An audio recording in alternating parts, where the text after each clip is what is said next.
매일 12시간씩 굶고 있는데도 정말 몸이 바뀌고 있는 걸까요? 아니면 아직 시작 단계에만 머물러 있는 걸까요? 많은 사람이 말합니다. 간헐적 단식은 16시간은 해야 효과가 있다고요. 또 어떤 사람은 24시간은 넘어야 오토파지가 의미 있게 시작된다고 말합니다. 그래서 더 헷갈립니다. 그렇다면 12시간 단식은 과연 계속할 가치가 있을까요? 오늘은 이 질문에 감으로 답하지 않겠습니다. 마지막 식사를 마친 직후부터 시작해서 처음 4시간, 4시간에서 8시간, 8시간에서 12시간, 그리고 12시간에서 16시간, 더 나아가 16시간에서 24시간까지 몸 안에서 실제로 어떤 변화가 일어나는지 순서대로 아주 명확하게 살펴보겠습니다. 영상을 끝까지 보면 12시간만으로 얻을 수 있는 진짜 이점이 무엇인지, 왜 어떤 사람에게는 그것만으로도 충분한 출발점이 되는지, 그리고 지방 연소나 더 깊은 세포 수준의 변화까지 기대한다면 왜 조금 더 긴 공복이 필요할 수 있는지 정확히 알게 될 것입니다. 특히 한국처럼 저녁이 늦고 야식과 간식이 습관이 되기 쉬운 생활에서는 단식을 무조건 길게 하는 것보다 언제 먹고 언제 멈추는지가 더 중요할 수 있습니다. 오래 버티는 것이 핵심이 아닙니다. 내 몸의 리듬과 목표에 맞는 시간을 고르는 것이 핵심입니다. 이 내용은 교육 목적이며 개인의 진단이나 치료를 대신하지 않습니다. 그럼 이제 식사를 끝낸 직후 몸에서 가장 먼저 시작되는 변화부터 보겠습니다. 식사를 마친 직후부터 처음 4시간까지는 몸이 아직 단식 모드에 들어갔다고 보기 어렵습니다. 이 시간대의 몸은 분명히 소화와 흡수에 집중하고 있습니다. 위와 장은 방금 들어온 음식을 잘게 나누고 췌장은 인슐린을 분비해 포도당이 혈액에 오래 머물지 않도록 세포 안으로 보내기 시작합니다. 탄수화물은 에너지로 쓰이거나 저장되고 단백질은 아미노산으로 분해되어 회복과 유지에 쓰이며 지방도 흡수되어 이후를 위한 연료로 보관됩니다. 쉽게 말해 이때의 몸은 태우는 단계보다 처리하고 저장하는 단계에 더 가깝습니다.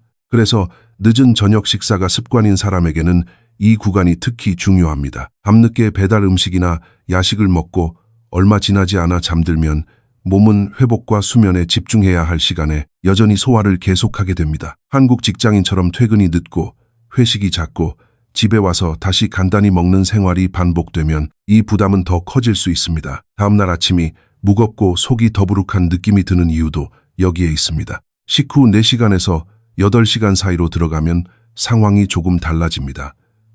소화의 큰 흐름은 점차 마무리되고 인슐린도 서서히 내려오기 시작합니다. 이제가는 저장해 두었던 글리코겐을 조금씩 꺼내 혈당을 안정적으로 유지하려고 합니다. 즉 몸이 계속 저장만 하던 상태에서 천천히 벗어나기 시작하는 시점입니다.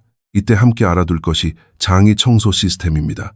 이를 이동성 장운동 복합체라고 하는데 어렵게 들리지만 원리는 간단합니다. 칼로리가 들어오지 않을 때 장이 남은 찌꺼기와 불필요한 물질을 정리하는 야간 청소팀 같은 역할을 합니다. 그런데 계속 과자 한 입, 커피 한 잔, 달콤한 음료 한 모금처럼 간식을 넣어주면 이 청소 작업은 다시 멈춥니다. 평소 더부룩함이나 소화 불편을 자주 느끼는 사람에게 공복 시간이 의외로 도움이 되는 이유가 바로 여기 있습니다. 즉, 아직 12시간에 도달하지 않았더라도 몸은 이미 쉬기 시작했고 정리하기 시작했고 저장 일변도였던 흐름에서 조금씩 방향을 바꾸고 있습니다. 하지만 여기까지는 아직 시작 단계입니다.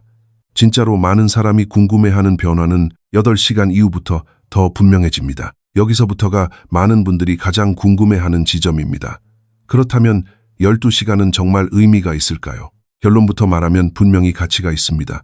다만 과장해서 받아들이면 안 됩니다. 식후 8시간에서 12시간 사이가 되면 몸 안에서는 꽤 분명한 변화가 쌓여 있습니다. 먼저 간에 저장되어 있던 글리코겐은 처음보다 상당히 줄어든 상태가 됩니다. 사람마다 차이는 있지만 대체로 50에서 70% 정도가 소모될 수 있습니다. 인슐린도 높은 상태를 오래 유지하지 않고 비교적 안정된 기저 수준에 가까워집니다. 장은 이미 여러 차례 이동성 장운동 복합체를 작동시키며 남은 찌꺼기를 정리했을 가능성이 큽니다. 즉, 몸은 계속 먹고 처리하는 모드에서 벗어나 다음 단계의 에너지 전환을 준비하는 쪽으로 천천히 이동하고 있습니다. 그래서 12시간 단식의 진짜 장점은 생각보다 현실적입니다. 소화기관이 쉬는 시간이 분명히 생기고 밤늦은 간식이나 습관적인 군것질이 줄어들며 인슐린이 오래 높게 유지되는 시간도 짧아집니다. 이런 변화는 장 건강의 바탕을 만들고 식사 리듬을 정돈하고 불필요하게 계속 먹는 패턴을 끊는데 큰 도움을 줍니다. 특히 늦은 야식이 잦은 한국의 생활 패턴에서는 이 차이가 생각보다 큽니다. 하지만 여기서 선을 분명히 그어야 합니다. 12시간은 충분히 의미 있지만 대부분의 사람에게서 강한 지방 연소가 본격화됐다고 보기는 어렵습니다. 케톤도 아직 눈에 띄게 오르지 않았을 가능성이 큽니다. 세포 청소로 알려진 오토파지도 있다 해도 매우 초기 수준이거나 아직 뚜렷하지 않을 수 있습니다. 정리하면 12시간은 충분히 가치 있습니다. 소화기관을 쉬게 하고 식사 습관을 정리하고 대사 전환의 바닥을 만들어줍니다. 하지만 더 뚜렷한 지방 연소나 더 깊은 세포 수준의 변화를 원한다면 몸은 그보다 조금 더 긴 시간을 필요로 합니다. 그리고 바로 그 지점부터 몸의 반응은 한 단계 더 뚜렷해집니다. 이 지점에서 중요한 것은 얼마나 오래 굶었느냐만이 아닙니다. 언제 먹느냐도 거의 그만큼 중요하다는 사실입니다. 이 부분을 널리 알린 대표적인 연구자가 세친 판다 박사입니다. 그는 시간 제한 식사가 대사 건강에 어떤 차이를 만드는지 동물 실험으로 보여줬습니다. 핵심은 아주 단순했습니다.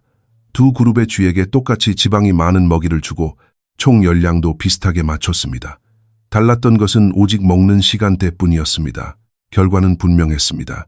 정해진 시간 안에서만 먹은 쥐들은 더 오래 아무 때나 먹은 쥐들보다 체지방이 적었습니다. 혈당 조절도 더 좋았고 간에도 지방이 덜 쌓였습니다. 전신 염증과 관련된 지표 역시 더 낮은 경향을 보였습니다. 같은 음식을 먹고 같은 칼로리를 섭취했는데도 식사 시간이 달라지자 몸의 대사 반응이 다르게 나타난 것입니다. 이 연구는 셀 메타볼리즘에 실리며 많은 관심을 받았습니다. 이 결과가 말해주는 메시지는 매우 현실적입니다.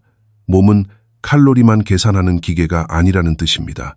식사 시점과 공복 시간이 생체 리듬, 인슐린 반응, 간의 에너지 처리 방식에 실제로 영향을 준다는 말입니다. 그래서 12시간이든 14시간이든 16시간이든 공복창을 만드는 것 자체가 생리적으로 의미가 있습니다. 이것이 바로 한국에서 간헐적 단식이 꾸준히 주목받는 이유이기도 합니다.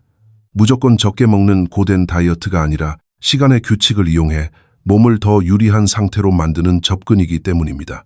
늦은 저녁 식사, 야식, 밤 간식을 줄이는 것만으로도 몸이 눈에 띄게 편해지는 사람이 많은 이유도 여기에 있습니다. 많이 덜 먹지 않아도 먹는 시간을 바로잡는 것만으로 대사는 생각보다 분명하게 달라질 수 있습니다. 그리고 그 변화는 12시간을 넘기면서 더 또렷해지기 시작합니다. 그렇다면 이제부터가 많은 분들이 가장 궁금해하는 구간입니다.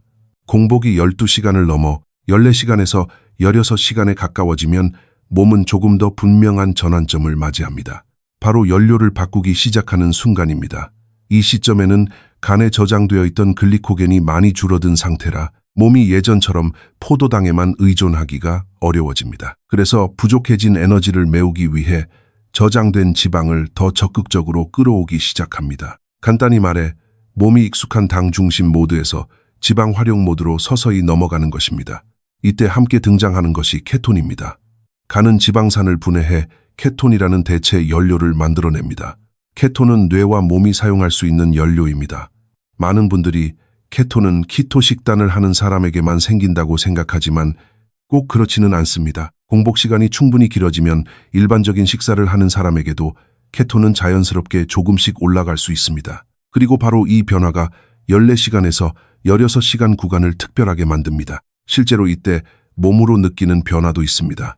아침 공복감이 처음보다 더 안정적으로 느껴질 수 있고 식욕이 갑자기 크게 출렁이는 느낌이 줄어들 수 있습니다. 어떤 사람은 머리가 더 맑다고 느끼고 오전 집중이 더 잘 된다고 말합니다. 특히 한국의 직장인처럼 아침 회의와 업무 시작이 빠른 생활에서는 군것질 생각이 덜 나고 머리가 덜 무거운 느낌이 꽤 큰 장점이 될 수 있습니다. 오전에 단 것을 계속 찾지 않게 되는 것도 이 시점에서 자주 나타나는 변화입니다. 물론 모두가 똑같이 느끼는 것은 아닙니다. 전날 무엇을 먹었는지, 탄수화물을 얼마나 먹었는지, 평소 운동량이 어떤지에 따라 전환 속도는 달라집니다. 원래 저장된 글리코겐의 양도 다르고 나이와 체성분, 인슐린 민감성 같은 대사 상태도 영향을 줍니다. 그래서 어떤 사람은 14시간만 되어도 가벼운 변화를 느끼지만 어떤 사람은 16시간쯤 되어야 차이를 체감합니다. 핵심은 이것입니다. 매일 실천하는 간헐적 단식에서 지방 연소 효율과 지속 가능성을 함께 노린다면 14시간에서 16시간은 가장 현실적인 구간일 수 있습니다. 너무 과하게 밀어붙이지 않으면서도 몸이 대사적으로 달라지기 시작하는 신호를 비교적 분명하게 만들 수 있기 때문입니다. 그리고 더 긴 공복에서는 여기서 한 걸음 더 깊은 변화가 나타나기 시작합니다. 공복이 16시간을 넘어가 24시간에 가까워지면 몸은 한층 더 깊은 적응 단계로 들어갑니다. 이 구간에서는 케톤 생성이 더 분명해지고 지방을 에너지원으로 쓰는 비율도 더 높아질 수 있습니다. 다시 말해 14시간에서 16시간 구간이 연료 전환의 시작점이라면 그 이후는 그 전환이 조금 더 뚜렷하게 자리 잡는 시간이라고 볼 수 있습니다. 그래서 어떤 사람들은 이 시점에서 배고픔이 오히려 더 잔잔해지고 머리가 맑다고 느끼기도 합니다. 이때 자주 함께 언급되는 것이 오토파지입니다. 오토파지는 세포 안에서 손상되었거나 오래된 단백질, 제 기능을 못하는 세포 구성 요소를 정리하고 다시 활용하는 과정입니다. 쉽게 말하면 세포 내부의 청소와 재활용 시스템에 가깝습니다. 이런 과정은 건강한 노화와 세포 기능 유지에 중요한 의미가 있습니다. 다만 여기서 꼭 조심해야 할 점이 있습니다.